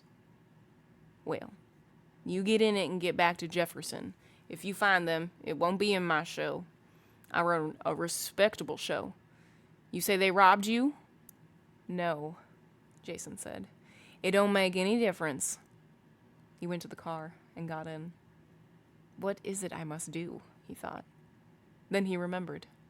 He started the engine and drove slowly up the street until he found a drugstore. The door was locked. He stood for a while with his hand on the knob and his head bent a little. Then he turned away. And when a man came along after a while, he asked if there was a drugstore open anywhere. But there was not. Then he asked when the northbound train ran, and the man told him at 2:30. He crossed the pavement and got in the car again and sat there. After a while, 2 lads passed. He called to them. Can either of you boys drive a car? Yes, sir. What do you charge to drive me to Jefferson right away? They looked at one another, murmuring. I'll pay $1, Jason said. They murmured again. Couldn't go for that, one said. What will you go for? Can you go? One said. I can't get off, the other said. Why ain't you drive him up there? You ain't got nothing to do. Yes, I is. What you got to do? They murmured again, laughing. I'll give you $2, Jason said. Either of you. I can't get away neither, the first said. All right, Jason said. Go on. He sat there for some time. He heard a clock strike the half hour. Then people began to pass, in Sunday and Easter clothes. Some looked at him as they passed, at the man sitting quietly behind the wheel of a small car, with his invisible life raveled out about him like a worn-out sock. After a while, in overalls came up. Is you the one wants to go back to Jefferson? He said. Yes, Jason said. What do you charge me? $4. Give you 2. Can't do for no less than 4. The man in the car sat quietly. He wasn't even looking at him. Said, You want me or not? All right, Jason said. Get in. He moved over, and the man took the wheel. Jason closed his eyes. I can get something for it at Jefferson, he thought, easing himself to the jolting. I can get something there. They drove on, along the streets where people were turning peacefully into houses and Sunday dinners, and on out of town. He thought that, He wasn't thinking of home, where Ben and Lester were eating cold dinner at the kitchen table. Something, the absence of disaster, threat, in any constant evil permitted him to forget Jefferson as any place which he had ever seen before, where his life must resume itself. When Ben and Lester were done, Dulcie sent them outdoors. "And see you can keep him alone 4 o'clock. TP be here then." "Yes'm," Lester said. They went out. Dulcie ate her dinner and cleared up the kitchen. Then she went to the foot of the stairs and listened, but there was no sound. She returned through the kitchen and out the outer door and stopped on the steps.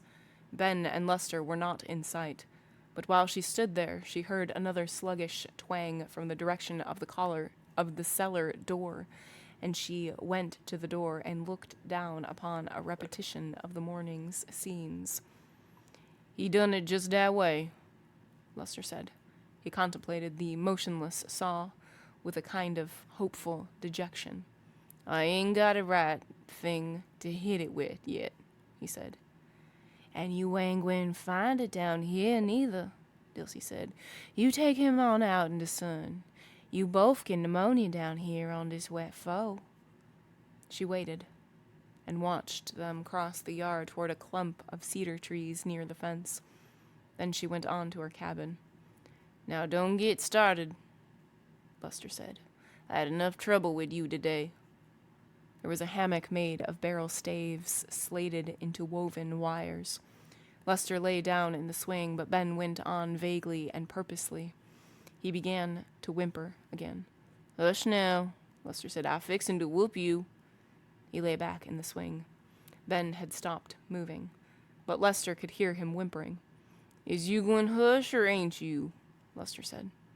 He got up and followed, and came upon Ben squatting before a small mound of earth. At either end of it, an empty bottle of blue glass that once contained poison was fixed in the ground. In one was a withered stalk of Jimson weed. Ben squatted before it, moaning, a slow, inarticulate sound. Still moaning, he sought vaguely about and found a twig and put it in the other bottle. "Why didn't you hush?" Lester said. "You want me to give you something to show no moan about? S'posen I does dis." He leant and swept the bottle suddenly up and behind him. Ben ceased moaning. He squatted, looking at the small depression where the bottle had sat. Then, as he drew his lungs full, Lester brought the bottle back into view. "Hush," he hissed. Don't you das to beller. Don't you? Dar it is. See? Here. You fixin' to start if you stays here. Come on. Let's go see if they started knocking ball yet."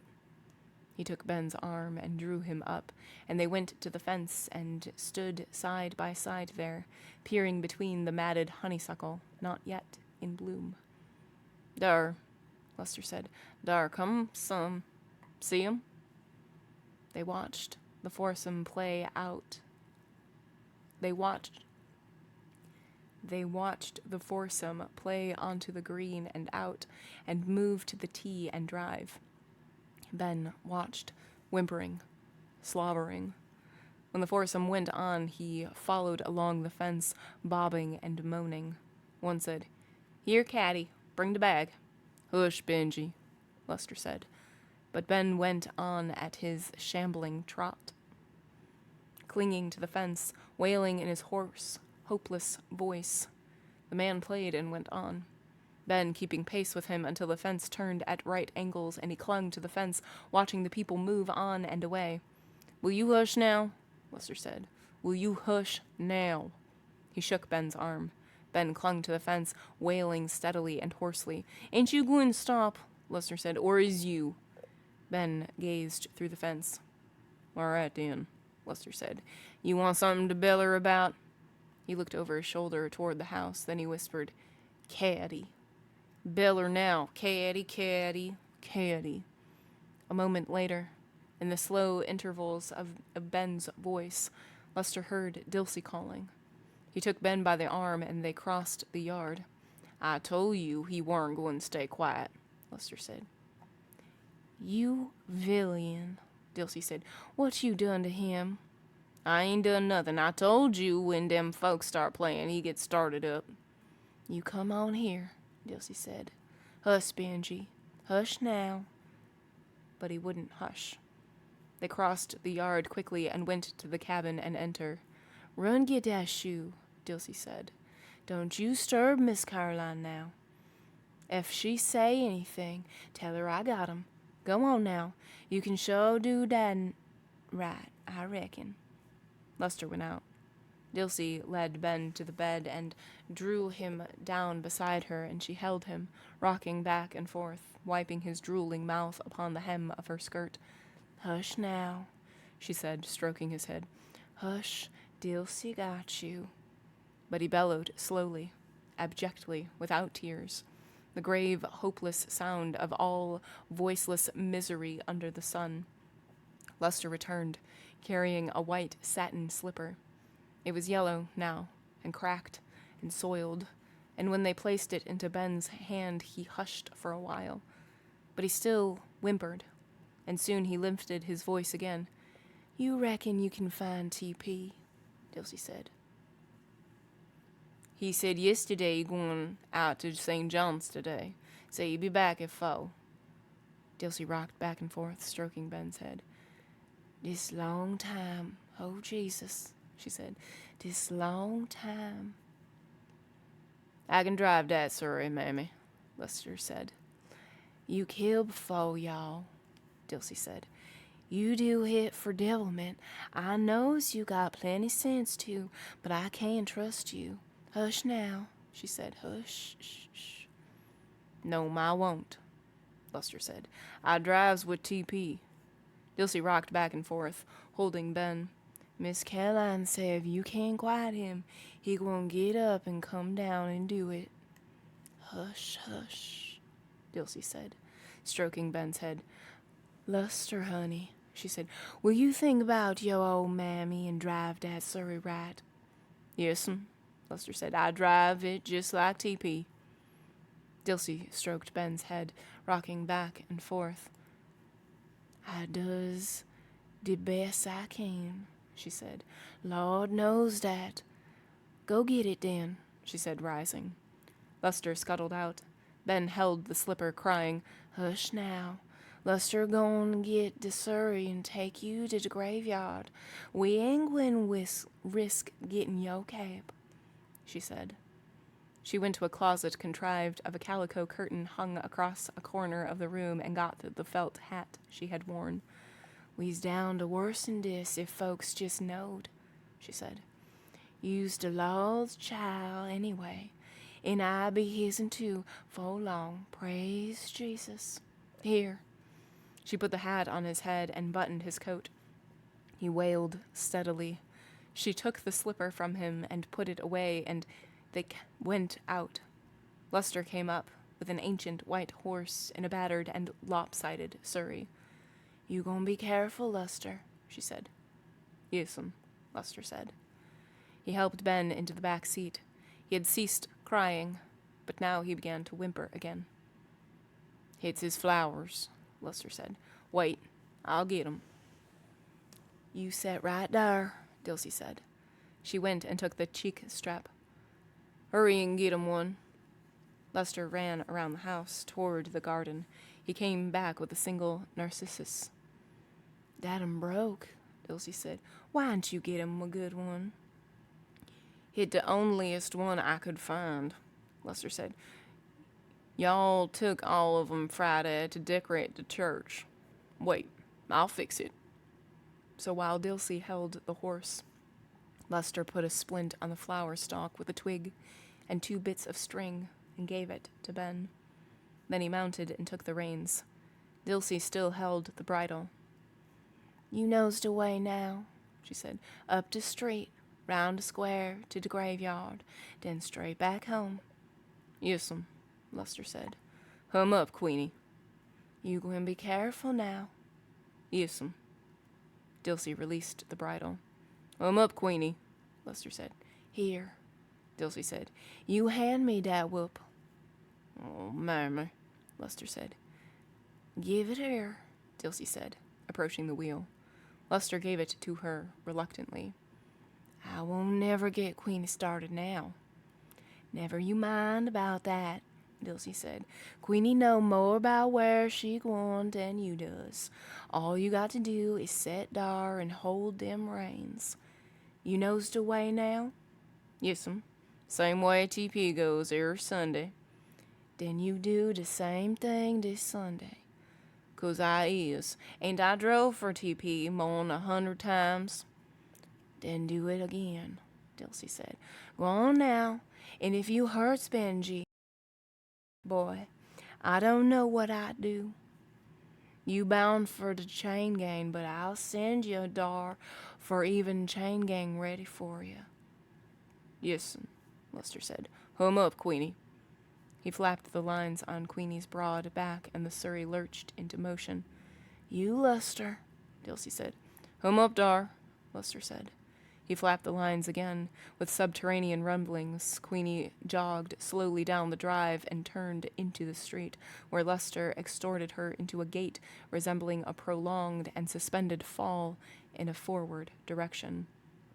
Ben quit whimpering. He sat in the middle of the seat, holding the repaired flower upright in his fist, his eyes serene and ineffable. Directly before him, Luster's bullet head turned backward continually until the house passed from view. Then he pulled to the side of the street, and while Ben watched him, he descended and broke a switch from a hedge. Queenie lowered her head and fell to cropping the grass until Luster mounted and hauled her head up and harried her into motion again. Then he squared his elbows, and with the switch and the reins held high, he assumed a swaggering attitude out of all proportion to the sedate clopping of Queenie's hooves and the organ-like basso of her internal accompaniment. Motors passed them, and pedestrians. Once a group of half-grown... Dar, Luster, where are you going, Luster? To the boneyard? Huh, Luster said. Ain't the same boneyard y'all headed for. Hum up, Elefump. They approached the square, where the Confederate soldier gazed with empty eyes beneath his marble hand into wind and weather. Luster took still another notch in himself, and gave the impervious Queenie a cut with the switch, casting his glance about the square.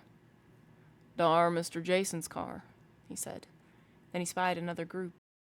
Let's show them how quality does, Benji, he said. What you say?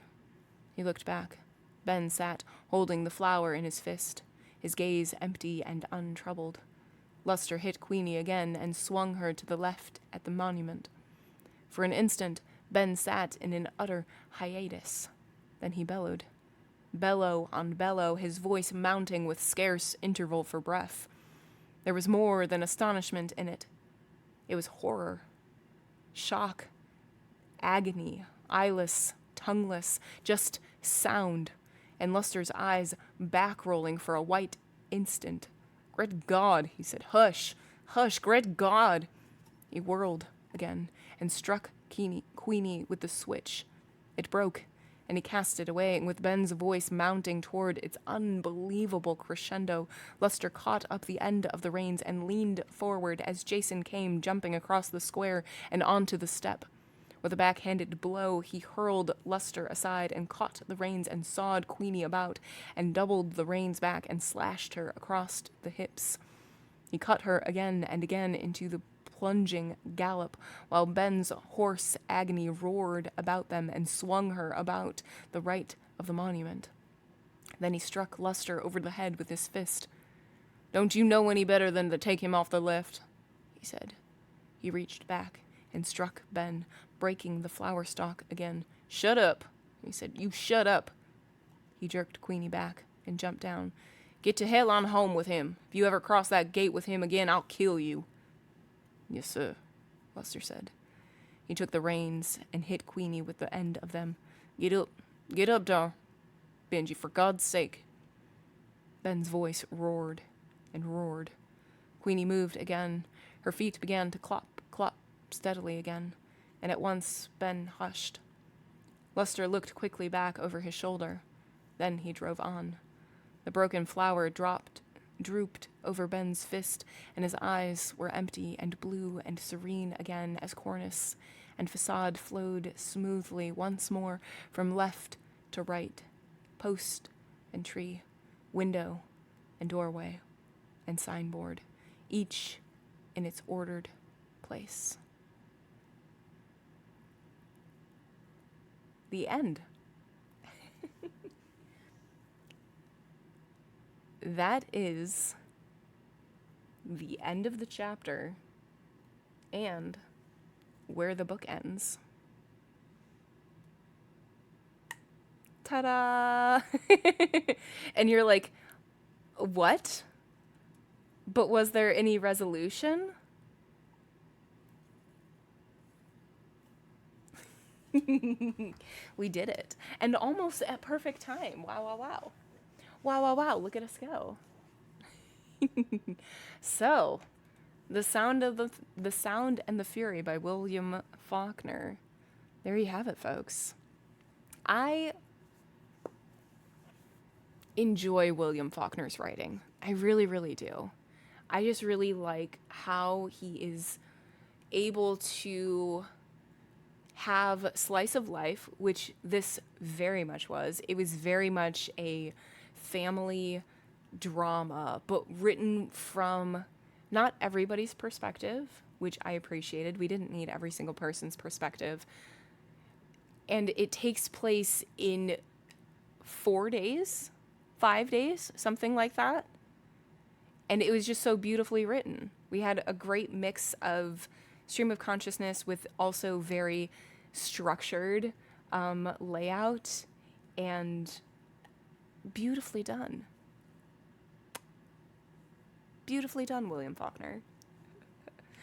As I mentioned before, I will post a link for SparkNotes that have more in depth about what actually happened in this chapter, as well as analysis. So, yeah. This isn't one where I can be like, oh, yes, the significance of this really means this, without like sitting and studying, which is why I'm not going to do that right now, because I can't, and I won't, and I shan't. You wanted Jason to get his richly deserved comeuppance. I know, it is interesting that he doesn't. And I do wonder... I mean, without him getting his comeuppance, it does seem more realistic, I guess. And a lot, if not all, of William Faulkner's writings are based on people that he knows and family that he knows and like the town that he like lived in. So interesting. But yeah, that was it. I really enjoyed it.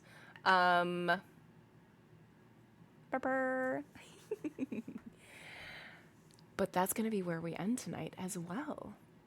We did it. Thank you all so much for being here. It was a pleasure. As always, whether you lurk, whether you chat, I 1000% appreciate you. And I 1000% appreciate your support. If I don't see you next time, I hope to see you very soon. Bye.